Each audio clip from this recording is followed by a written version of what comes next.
number 3, that you're born of God, is that you have victory over the world. Thank you, Lord. Underdog had enemies. That was Simon Bar Sinister. Simon says, grow. And whatever Simon wanted to grow, he would have his he was a mad scientist that had a formula, and whatever he said grow would start growing, and it would grow to monumental proportions. Always conducting experiments in the lab, Simon says. And it would take Sweet Polly's in trouble, and there's Underdog flying in to rescue her again. Another of his enemies over on the right was this wolf character, always. Notice how well he's dressed. Everybody else dressed except poor little shoeshine boy. But he has victory over the world. Here's the scripture. 1 John 5:4. For whatsoever is born of God is victorious over the world. Victorious over the enemies of the flesh. And this is the victory that conquers the world, even our faith. Do you notice how sermons are like a garment that's quilted or knitted? And this stitch holds together the last sermon. These stitches all point back to the last sermon. A few Sundays ago, Pastor Michelle was talking about our faith. It's important. And God is using it to weave a pattern, a garment of praise, a garment of righteousness, garment to cover us and make sure that we stand strong and have victory in trouble. It's our faith. Faith comes by hearing, and hearing by the word of God. The only way for us to get it is to learn to walk in our faith. Here's the even if. Just about done. Even if, when you're born of God, even if you're too small, children, God can still use you. That's right. Amen. Even if you're told you're too young, God can still use you. Even if you are a girl, God can still use you. All right. If your mama leaves you, you can make it. God can still use you. All right. Daddy don't want you, don't do right by you. God can still use you. Right. If nobody seems to like you, God can still use you. That's right. If you're not that smart, That's right. God can still use you. All right.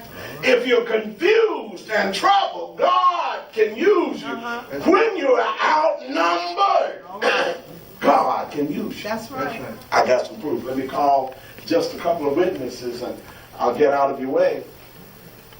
In the Bible times, there was David. I don't have time to deal with all of them, but David, outnumbered, giants on this side, and just little old short David. A shepherd boy, a nobody, a zero. And Goliath had already killed his hundreds. When you're 9 feet tall, you can pretty much do what you want to do. You can step on somebody just about and win. Yeah. But the first time he faced off against a little shepherd boy named David, All right. with 5 smooth stones and a slingshot in the name of the Lord, All right. the giant came down dead. That's right. Abigail was married to a fool. The Bible said that Nabal was a fool. Because, he was a rich man. I'm not saying rich is all bad. Rich can be a good thing if you do something with your riches. That's right. But you got riches and don't help nobody and keeping everything to yourself. Just go back to a sermon 2 weeks ago. If you got all of that stuff and you withhold your worldly goods to help people, you're in trouble with God. That's right. And he's going to get his glory out of you, upon you. This man, Nabal, he was a rich man. He had all of the sheep and cattle and all of this stuff out on his place. David and his men, they've been running from Saul, been chased like animals through the field. They ain't got nothing to eat, and they're in trouble, and their backs are against the wall, and they come in and they protect neighbor. Don't touch anything of his, protect his stuff. We'll send somebody up to see, perhaps maybe he'll give us something to eat.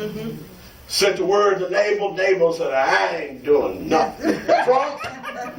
Drunk out of his head, I ain't giving him nothing. I ain't getting in trouble with the king over David. Okay? So I don't know what kind of man he is. I don't know what he's going to do. That's right. If you know that somebody is desperate, it's not the time to mess with them. That's right. If you know that God has given them favor, it's not the time to mess with them. That's right. He says, I'm not giving him anything. He's in a drunken stupor. And he sends a word back out. But his wife Abigail said, look, no. Told the servants, don't go out and tell them that. Crazy. And she gathered some wine and some food, some meat and some bread and cheese and got it together, and they took them out a picnic lunch, took it to them herself. That's right. She said, my husband, unfortunately, is a fool. Please don't do him, don't harm him. David didn't have to harm him. The man died in his drunken stupor. He died, and David ended up with everything. Oh my God. He ended up with everything the man had. You got folk who play the fool, who they won't treat you right, but look out. All right. Don't mess with God.